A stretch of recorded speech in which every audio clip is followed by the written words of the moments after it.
Ang panibugho ay takot na mawala ang isang pag-aari o pinahahalagahan ng isang tao na may kaugnayan sa kanyang relasyon.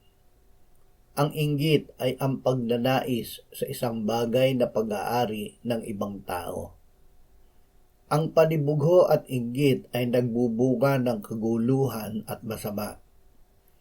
Kung saan may inggitan at pagkakabahabahagi, doon ay may kaguluhan at lahat ng gawang masama. Ang mga ito ay lumilikha ng masamang pakiramdam ng kaluluwa at katawan. Ang inggit ay kabulukan ng mga buto. Ang panibugho at inggit ay karaniwang nararanasan ng mga tao. Ngunit kung paanong ayaw ng Diyos na tayo ay magkasala, ayaw din niya na tayo ay manibugho o mainggit. Kapag namamalaya natin na may dumarating sa ating tukso na manibugho o mainggit, ito ay nangangahulugan na ang Espiritu Santo ay gumagawa sa atin para ito ay iwaksi. Ibinuhos ng Diyos ang kanyang pag-ibig sa ating puso sa pamamagitan ng Espiritu Santo.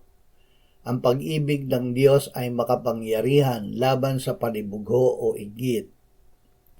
Walang tuksong dumating sa inyo kundi yaong karaniwan sa tao. Ngunit tapat ang Diyos na hindi niya hahayaan kayong tuksuhin ng higit sa inyong makakaya, kundi sa pagsubok ay gagawa rin siya ng paraan upang makatakas, upang kayo'y makatagal. Huwag ang sarili o ang panibugho o inggit na nararamdaman ang pag-ukulan ng isip. Diyos ang isipin. Isipin una na ang Diyos ay tapat. Ikalawa, hindi niya hahayaan na tayo ay tuksuhin ng higit sa ating makakaya. Ikatlo, ang Diyos ay gagawa ng paraan upang tayo ay makatakas sa tukso na manibugho o mainggit.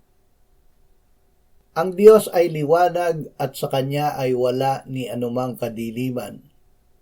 Sinabi ni Apostol Juan, ito ang mensahe na aming narinig kay Jesus at sa inyo'y aming ipinahahayag, na ang Diyos ay liwanag at sa Kanya'y walang anumang kadiliman.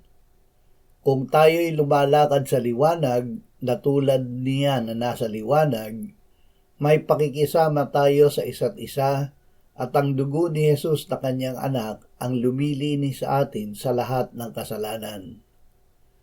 Kung magkasala, ipahayag ito agad sa Diyos.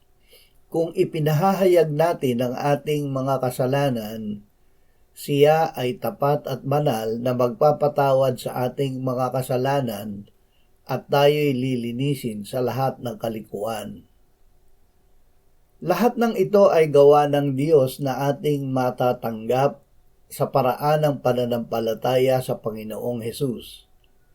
Idinagdag ni Apostol Juan, mga munti kong anak, ang mga bagay na ito ay isinusulat ko sa inyo upang kayo'y huwag magkasala. Ngunit kung ang sino man ay magkasala, tayo ay may tagapagtanggol sa harap ng Ama, si Hesukristo na siyang matuwid.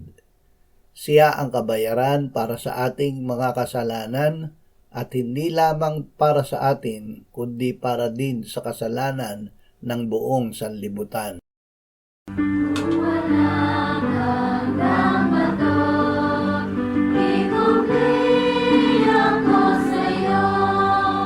Hugasan